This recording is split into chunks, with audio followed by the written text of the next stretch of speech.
Hi, welcome to Australian Gamers Friday Night Podcast. I'm Yug. And I'm Matt. Tonight we're going to be talking about EA FIFA 08 and the Australian launch. We'll share some of Jack Thompson's antics with you. Yes, the new PSP launches next week. And Sony trashes Halo on Wikipedia. Halo 3 specifically. Halo 3 specifically, yes. Well, let's start off with that. Now, that's funny. It is funny. The story goes that on Wikipedia there's a edited entry at the end to one of the bits which basically says that the graphics in Halo 3 look the same as... But it looks the same as Halo 2. Yeah, actually, what it is, I remember reading the article, and you clearly don't. It basically has a little bit on the graphics and, features this new lighting engine. I've got it here in front of me. Bungie Studios for the Xbox 360 is for the Xbox 360 and is expected to set a new high watermark for next generation games. And the added bit is, although it won't look any better than Halo 2. And a query on the IP address shows that it's actually from a SCE, Sony Computer Entertainment Europe.com domain name. Yeah, from actually within their office.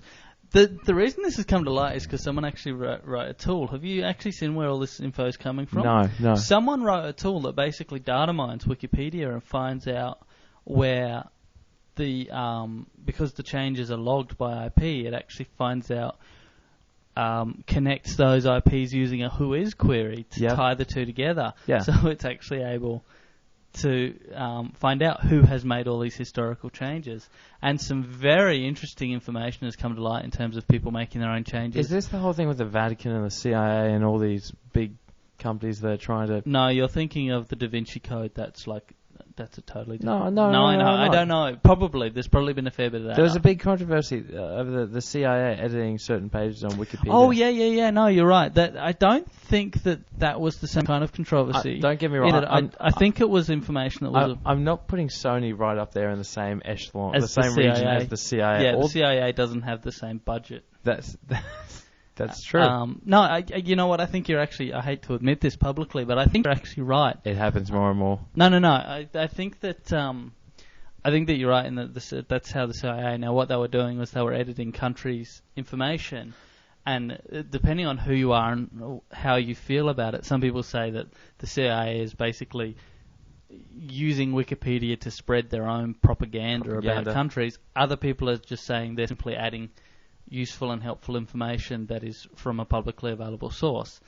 It's what's information, what's propaganda. So, yeah, it's really iffy. Wikipedia is always going to have that sort of iffy section to it, though, with user-edited content, though. Yeah, exactly. I mean, every user puts their own slant. I mean, it's just inevitable. You can tell the truth in 1,000 ways. Why doesn't Yug and Matt from Australian Game, why don't we have our own Wikipedia entry? Because we decided it would be arrogant to put one up, and we've been waiting for someone else to do it for us, Can someone else please make an Australian Gamer Wikipedia entry? Well, I actually wonder. See, the thing with us is that we don't have an office, so it's not like they can track our IPs back to the office. That's a good point.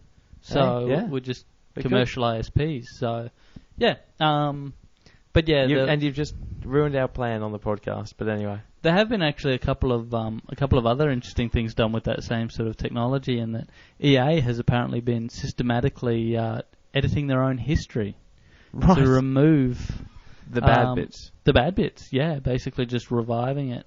And when questioned on it, they basically said, well, a lot of companies, maintain their own Wikipedia entry just to keep the information current and relevant, which is so evasive and just crap. But yeah, so there's been a bit of that stuff now. A lot of people who... I love listening to hearing companies try and defend themselves, sort of thing. I know, you can while at the same time putting that rose-coloured spin onto things. Yeah, and sometimes you wonder if the spin is the fan that the shit's about to hit, like... Yeah, that's an interesting metaphor. Yeah, I like to think I mixed about 4 metaphors there. Yeah, I know. And while being offensive at the same time. I know, I used a dirty word. I know. We all like. we all enjoy that. That's okay. Australian Gamer Podcast, fun for the whole family. What are we on to now? I would actually like to move on to the EA FIFA 08 Australian launch. I would also like to move on to the fact that you never spell FIFA right, because it is not a word; it is an abbreviation. I never spell it right, do I? Yes, it's different letters. Capital letters are different letters. FIFA. Yep. FIFA. but the wrong F and the wrong Hold on. A Whoa. and the wrong I. So you're not only going to jump on me about completely spelling things wrong. Now you're caps. I don't. That's not the same. If you don't put someone's name in caps with the it's initial, still the same name. No, it is wrong. It is incorrectly spelled. You're incorrectly spelled. Good comeback. Yeah. Anyway, yeah, whatever. Come on. I don't care because it's just a note that we wrote down. Flew down to Sydney this week on Tuesday. Boy, are our arms tired. Oh, that's horrible. I don't even know why I said that. Move on. Let's just get past that. Yeah, any credibility you built up before with the whole spelling things right, it was just completely broken down with that comment. I just destroyed it with the worst. You try. It's like vaudeville humour going on here. You build yourself up, sort of thing, to be this high, like all intelligent, sophisticated, and then it just comes crashing down with comments that are back down on my level. It's just I think even you would think of it. I would think twice. No, I'd go, no, that's just silly. Just dumb. That's stupid. Yeah, I wouldn't say that. Anyway, flew down to Sydney. Indeed. And we went to North Sydney Oval. We did. Might I add, eventually, we got out of the airport, got in a cab. This was during APEC as well. Yeah, which was brilliantly timed. Brilliantly timed. Got in a cab and started driving towards Olympic Park, which, for anyone that lives in Sydney, knows is pretty much in the exact opposite direction. Yeah, it's not directly opposite, but it's close enough to opposite to be not exactly right. And I don't even know what quite tipped it off. It was just on the way. We're like, are we sure it's Olympic Park? Yeah. Are we totally sure? Hang on a second. I think it's because we don't live in Sydney. We kind of just thought that's the only oval that's actually there. Olympic Park. Yeah, we just connected. And possibly also because when we've gone to events in Sydney in the past, they were at Olympic Park. That's right. So that's where stuff is. We did look it up and we found out, oh no, we're going in the wrong direction. Asked the cab driver to turn around. I think after another 10 minutes of driving, we went past the airport again. That was my favourite moment. Being at the airport and looking at the meter and going, we haven't moved for the price of $40. $40 worth of just not going anywhere. The cab ended up costing, I think, all up $93 to get. $94.80. Oh no, yeah, you're right, $93 something. Because I got change from $95. Yep. Yeah, I thought that was brilliant. But probably the highlight for me is after getting out shell-shocked and stunned from a $95 cab ride in two directions through Sydney, I left my phone in the cab. Yeah. So I ended up with no phone, and broke. Broke. No phone and no money. No phone and no money. Yes. Australian Gamer is we're the top team. Echelons of the well-paid gaming journalists. Yeah, absolutely. We're gaming fat cats at this point. So yeah, that was pretty tragic. But anyway, look, that has nothing to do with the actual event. We went to the Oval sort of thing. Actually, we went to one of the rooms where they had FIFA 08 on all the screens, Xbox 360, PlayStation 3, and PlayStation 2. There was one lonely PlayStation 2 unit just sitting there looking blurry. That's the whole job. Sit there and look blurry. Okay, I can handle that. And then we all sat down, and some of the guys from EA got up and said a few words. They're very proud of the fact that the Australian A League is included in this FIFA game, which is a first. Archie Thompson is the official representative of FIFA in Australia and New Zealand. Indeed. For those who don't actually follow the A League, I'm going to call it soccer. Soccer is fine. Soccer and football are both acceptable in Australia. Football. I like football myself because you play it with your foot. I prefer saying football, but I get it just because I've grown up. It is ambiguous. Because I've grown up in Australia. Yeah. Football is not soccer. That is not football. So when I say football, I get the feeling that when you're not being as clear as you need to be. I get that. Yeah. If you're in England and you say football, everyone goes yes, football. But in Australia, they go. Do you mean AFL or rugby league or exactly? So we say soccer and everyone knows what you mean. But anyway, he plays for Melbourne Victory, and I think last year's final against Adelaide. I can't remember the name of the team. He scored 3 goals, which I think is the most scored by one player in an international game. or something like that, or in a final, or I don't know. He's very good. Some impressive statistic, and he is very good. Yeah, he's very good. Everyone there they were very good natured, very. That was something that really came across because there were quite a few. I mean, that was another thing. After they'd done all the little presentations and everything like that, and showed us a bit of the game, most of the people actually got out onto the field with a whole bunch of the A-League players. And did a bunch of activities, kicking the ball around, or team versus team penalty shootouts, stuff like that. Kicking at goals and things like that. It's worth pointing out that of the assorted game journos, general soccer fans, friends of EA, there were quite a few retailers. There were quite a lot of people represented from quite a lot of places.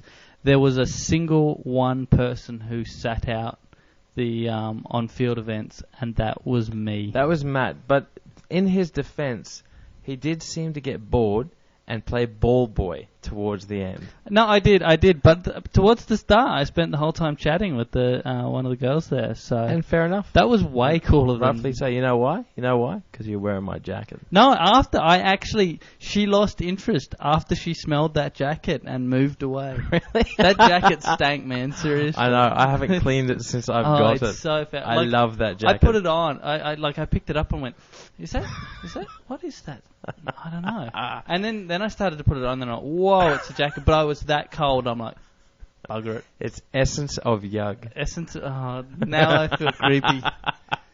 But I actually got out in the field and played and kicked the ball around. I thought it was great, and I mean, it was a cool thing to do. At least it was a cool thing to do. The only thing that I was a little bit annoyed at or frustrated at was my team, because they split us up into 5 groups of 10. And we rotated around these activities. And the other 9 people that were in my team were mostly retailers from like Big W, I think, and things like that. But they all played soccer on the weekends in their own teams and things like this. I was the only one there that didn't play soccer every single weekend. Yeah. And it really showed. Oh, it did. Oh, it so did. I do have a lot of photos. He didn't... In his defence, he actually didn't look at all particularly ungamely playing or anything. He wasn't exceptional at playing, but I tried to take as many action photos as possible, and very often during an entirely reasonable and an entirely smooth and effective move, someone just happens to look like a complete klutz, and it just seems to get that moment every time. Unfortunate, because anyone. Just so you know, I've been I'm not drinking at the moment. I'm on another detox. Yeah. So I'm exercising quite regularly. I'm thinking I'm all fit and athletic. And look, I thought it would. He's got his stuff together. I thought the event would just be full of fat gaming journalists. Yeah. And I was highly disappointed when I found out that I was probably one of the fatter gaming journalists there, I'm not fat. No. So, yeah. Yes, so that was interesting. We had a couple of interviews with a couple of people, which is really good, really enjoyable, and we got a bit of hands-on time with the game. I just want to briefly talk about the game. Yeah, FIFA 08. We probably should at least mention it. I think two things stood out to me and impressed me more than anything else. One was they've got this new ball control thing, which is basically you hold the left trigger and the right joystick controls a whole bunch of different ball movements. Yes. It sort of reminds me a lot... They call them skill moves. It reminds me a lot of how the joysticks control punching in Fight Night. As in, it's got this intuitive move. I did play it a bit, sort of thing, and I noticed that there were just so many different ways that I could actually move the ball, kick the ball around, do different things with the ball. It was really quite cool. I can see a lot of people actually getting really good. Yeah, the only thing that I wasn't sure how it would quite work is how good are those skill moves when it comes to running up against an opponent. Yeah, I don't know. Of the other team. Can you actually use the skill move? Is that going to be a viable I think it would. option? I actually think that's pretty much exactly how that would work. I would imagine. Because some of them are just kind of a little bit fancy over the head. But on the flip side, wouldn't you need... if you're playing against someone like that, wouldn't you need similar skill moves to attack? I don't know. The ball Not really. I think the point is to be where they're going, because a lot of those moves where are the ball is going. Yeah, exactly. Because the ball has its own physics. So movements. as long as the ball has its own physics and you have kind of your own physics, what they're doing that's fancy doesn't matter. You know, they could be doing they could have the ball hovering in the air as they hold it up with the force of their will. If you can do a bicycle kick over them, might I add, if there's a player out there that can do that, you win. You win. Yeah, you do win. Congratulations. It's very Shaolin Soccer, a little bit there. And I love that movie. It is a good movie, isn't it? Yeah. Anyone that hasn't seen it, you should see go it. Shaolin Soccer. Just do it. Do it now. And you know what? If you have the chance, try and see the version that was the older version. Don't go for the fancy new version where the voice acting is don't go for the dubbed version, and don't go for the high quality professional. There's an old school NTSC sub version you can buy off eBay. Yeah. With dodgy English translations. And they're the best. Brilliant. Awesome stuff. Because it's such a crazy movie anyway, it just adds a whole new layer. It's brilliant. Yes, that is brilliant. You had a second thing. I had a second thing. This makes a lot of sense to me.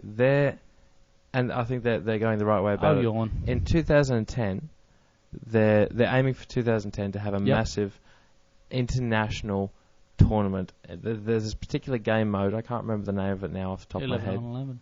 Oh, be a player, be a pro. Be a pro. And it's basically an online game where every single you play one position in an 11 versus 11 game of soccer. Yeah, football, that's the long term goal. The reason the way it works is basically by, rather than being a top down view, it's more of a third person view from behind the camera. You know, the camera behind you. So it's much more like think about you have your team of 11. So there's 11 people on Xbox Live that you're playing with, and each one of you has the one position that you stay in that entire time, the entire game. So it's like a real game of football. So like a real game of soccer.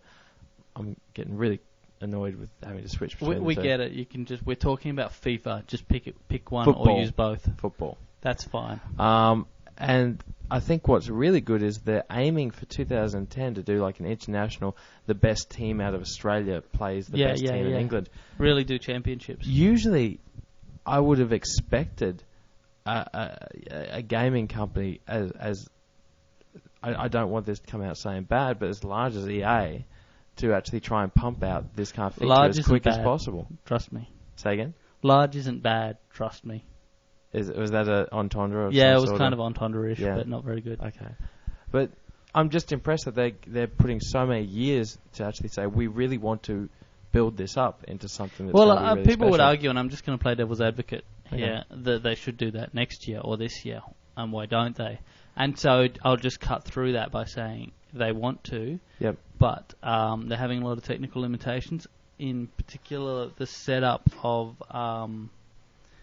the servers in Australia. It's worth pointing out that Be a Pro, I think it's Be a Pro, no, just general 5-on-5 play, and actually Be a Pro 5-on-5 play.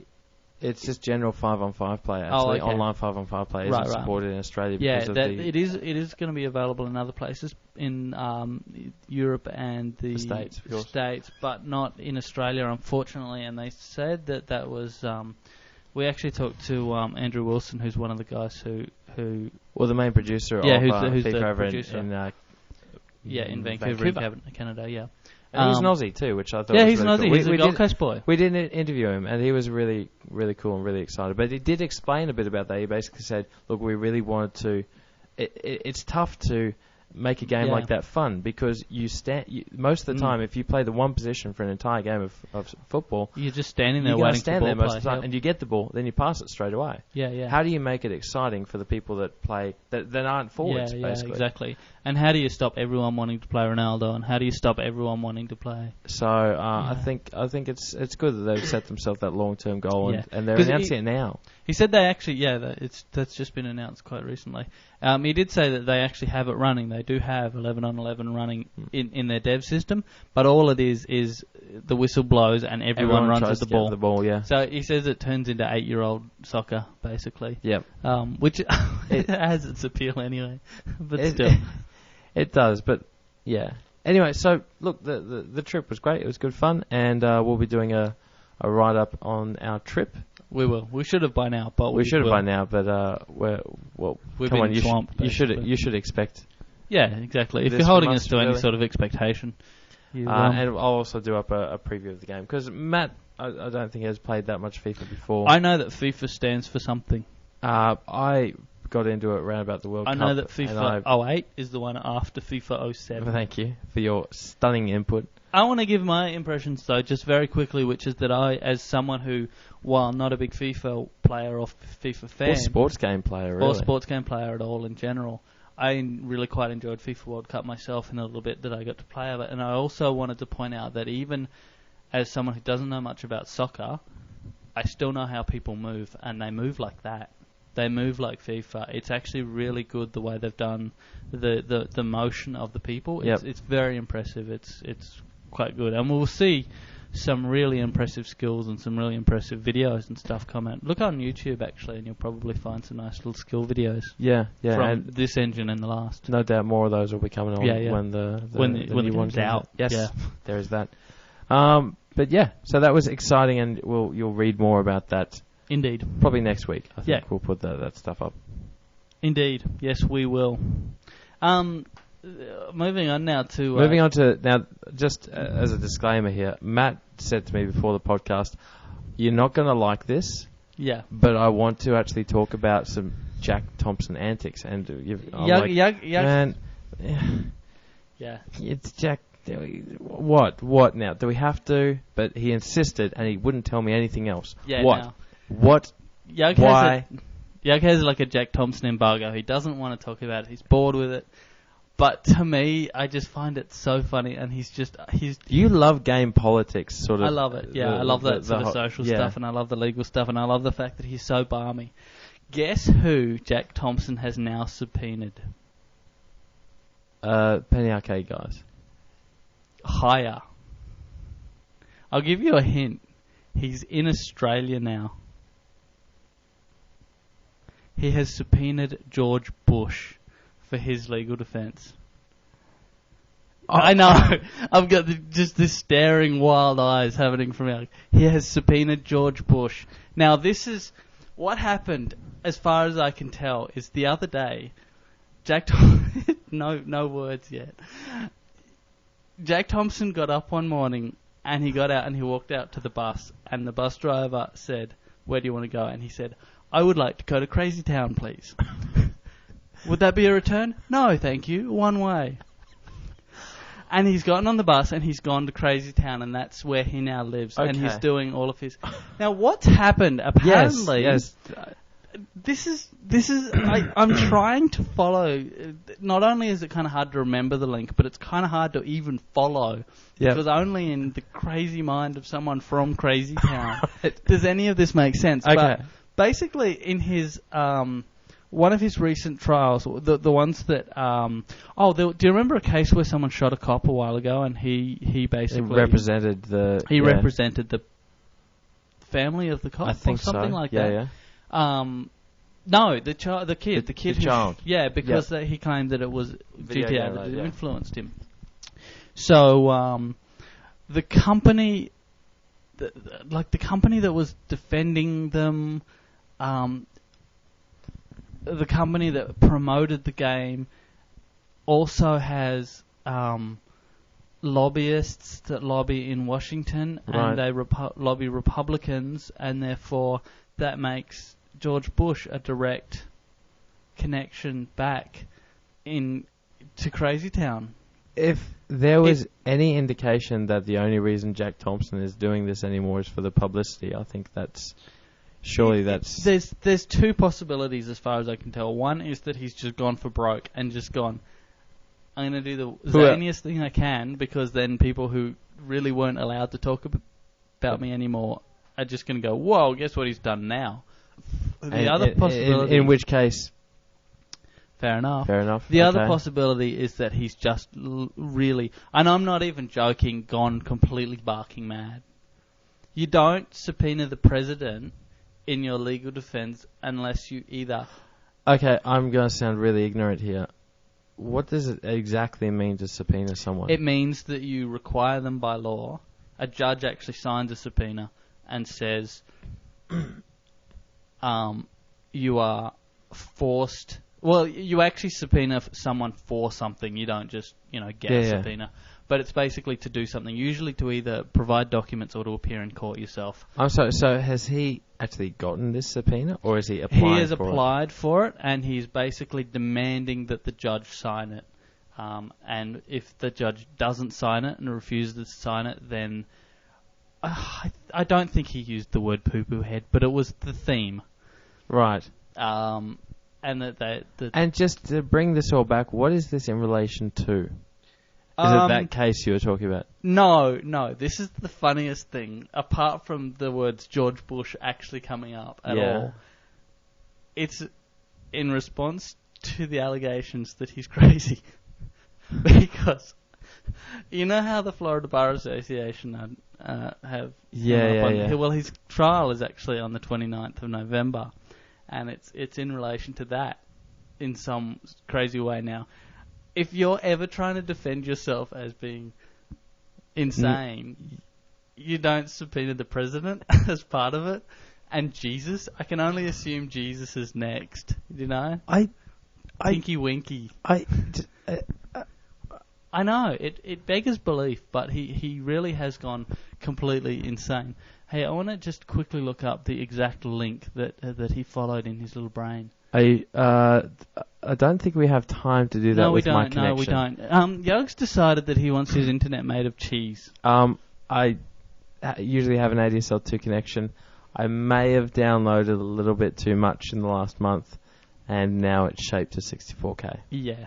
Which means YouTube won't even run quickly. Yog has dial-up. In fact, a lot of websites won't even run anymore. I find that interesting. A lot of websites just won't seem to connect at 64. You know what's funny? What's that? The internet on my mobile phone is now faster than my internet at home. And I'm not kidding either. That's funny. I timed it. I timed the loading of Australian Gamer on my computer versus loading Australian Gamer on my mobile phone. That's impressive. My mobile phone won. Nice. That is impressive. Yes. So, alright, so let's move on from that. I just think that's fantastic. You have to admit it was worth it. It wasn't worth it. I am speechless. There's nothing to say. There's just... Yeah, he subpoenaed the president. Blah. And Jeb Bush as well, apparently. Why not? Yeah. Hey, go them all. Hillary Clinton and George Bush Sr. I reckon go Abraham Lincoln. Yeah, go all the presidents. Yeah, just the lot. In fact, just go to Mount Rushmore and just hand them subpoenas. Yep. To the rock statues, faces. Yep. Come on, you better appear in court. Drag your stony ass into court, or else I'll. Woo! I don't know.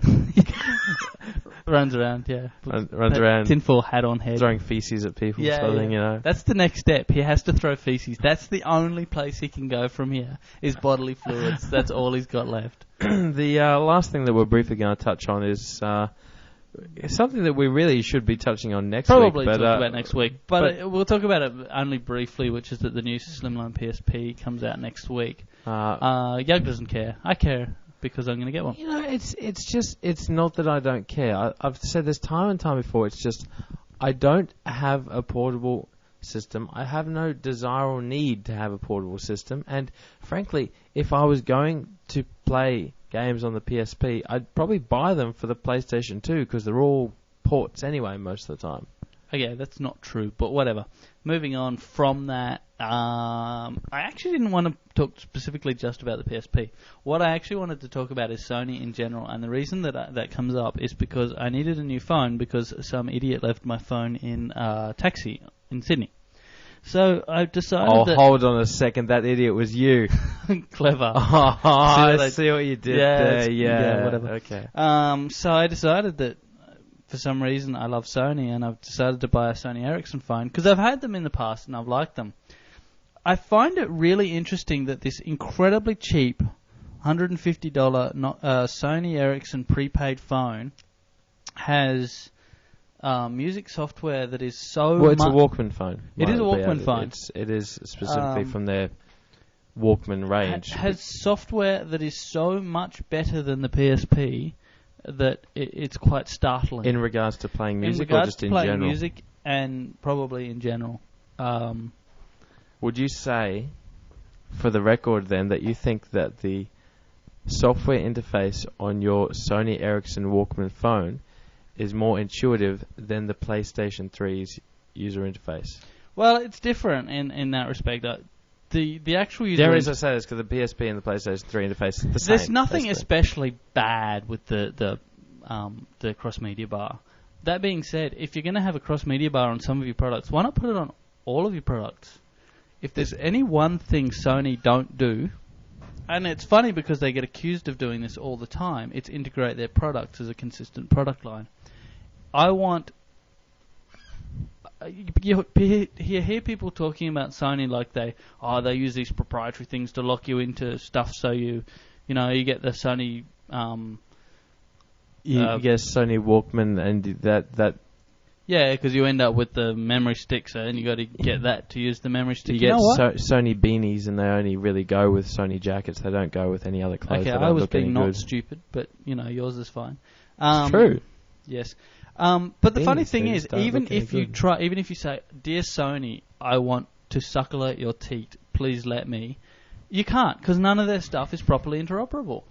You've got my phone stores all of its music in an MP3 directory. My PSP stores all of its music in a music directory. So I can't listen to the music that comes off my phone. This is actually, I would say, less to do with... I mean, don't get me wrong. I agree, yes. A lot of this would have... No, it has to do with... I'm just thinking about that, and yes, you have a very good point. That's absolutely right. But a lot of the integration stuff has to do with... A lot of these companies are more interested in pushing the boundaries with new technology as opposed to integrating all their old technology together. I don't think it's a matter of integrating old technology or new technology. It's the fact that Sony is not made up of one department or one division. It's made up of dozens, and they all don't seem to have any interest in each other whatsoever. And you have to wonder whether that's smart. The reason that I say that is because the whole interface, the whole use, everything is so inconsistent.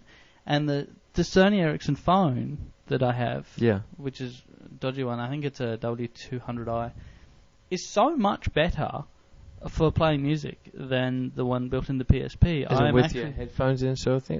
What's the music quality like? It's fine. It's good. Okay, it sounds like music. Okay. It's so much better that you would think they could just buy it or license it or use it or bung it in there somehow. Well, no, because if they went with that software, they'd have to port that over to the PlayStation 3 as well. And I don't think... No, it's surely got different music player software. Oh, okay, I would assume. I haven't actually played music on the PS3, so we'll have to give it a play, see what it does. We will. I'm getting a PS3 next week. Actually. Yeah. You keep saying that. I know. I know, but it's late. Yeah, so I get it. But yeah. I think that's all for this week. Someone commented in the forums that they were annoyed with our podcast last week because we agreed on too many things. No, I don't think we did. Yes, we did. No, I think we had just as much argument and just as much disagreement as we've had in the past. We didn't. Last week's podcast was fine. It was amicable. We were both... I can't remember which side I was arguing, actually. I was going to keep that going, and then I'm like, was I for or against? Was I? I don't like this whole us agreeing with stuff, though, man. We really need to find something to... You know what we need to do? And I'm pretty sure this is going to start happening again soon. Probably at the point where you start drinking again. Is you need to be wrong more. That's what we need to do. You need to be wrong more because you've been a little too balanced and well-informed lately. All comes back to drinking, doesn't it? It really does. I really apologise for my good health and well-behaved attitude and well-informed opinions and decisions which are more in line with you. You might want to take one for the team. Yep. And just start downing bourbons. Look, in a couple of weeks, I promise, I swear to all the loyal listeners out there that Yug will return. Crazy Yug. Crazy party Yug. Yeah, I'll take the bus down to Crazy Town just for a couple of days. Yep. Fair enough. But you'll come back. I'll come back. I'll get a return ticket. You get a return ticket. Yep. Yeah, fair enough. Okay. Well, I think that's all for us this week.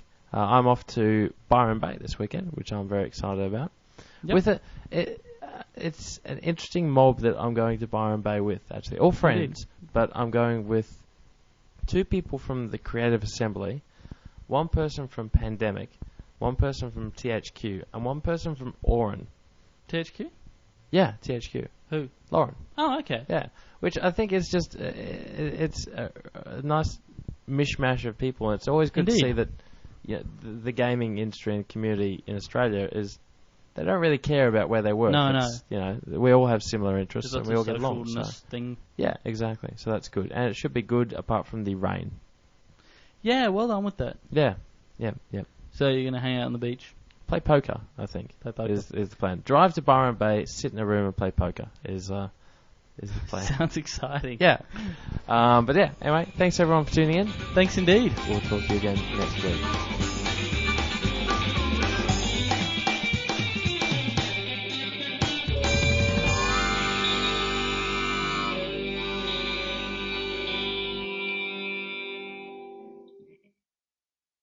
I love you all. I love you too. Not you. Oh, Him. okay, sorry. I think you're a piece of... Set up.